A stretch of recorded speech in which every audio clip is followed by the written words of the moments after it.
সালমান জনকে আরও একবার সাবধান করে।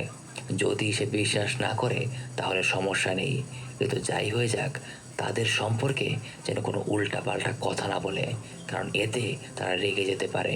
সালমানের বন্ধু ইজাজ বিষয়গুলো বিশ্বাস করলেও সালমানের মতো এতটা সিরিয়াসভাবে নেয় না।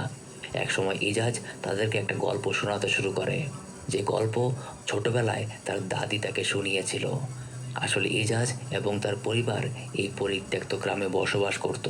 তখন এই গ্রামে অনেক মানুষ ছিল, কিন্তু সময়ের সাথে সাথে সবাই শহরে চলে যায় আর গ্রামটা হয়ে যায় পরিত্যক্ত। তো গল্পটা আজ থেকে প্রায় 27 বছর আগের, যখন এই গ্রামে প্রায় সময়ই এক অশরীরী মেয়েকে দেখা যেত, তবে কখনোই তাকে সবার সামনে আনা সম্ভব হয়নি।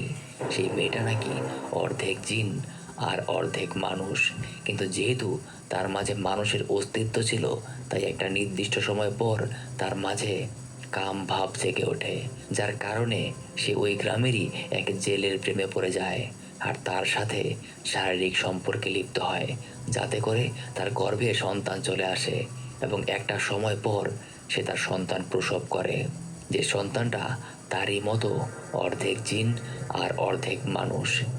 কিন্তু যেহেতু সে সন্তানটাকে লালন পালন করতে পারবে না, তাই একদিন সেই গ্রামে জন্ম নেওয়া আরেকটা বাচ্চাকে সে গোপনে খেয়ে ফেলে আর সেই জায়গায় সে নিজের সন্তানকে রেখে দেয়।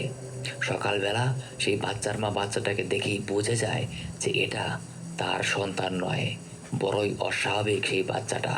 তাই সেখানে গ্রামের এক ওঝাকে ডেকে আনা হয়। সেই লোক বাচ্চাটার উপর কিছু রিচুয়াল করে আর তার মধ্যেকার জিনটাকে আলাদা করে ফেলার চেষ্টা করে, কিন্তু সে পুরোপুরি সফল হয় না, যার কারণে সেই পরিবার বাচ্চাটাকে সামান্য স্বাভাবিক করে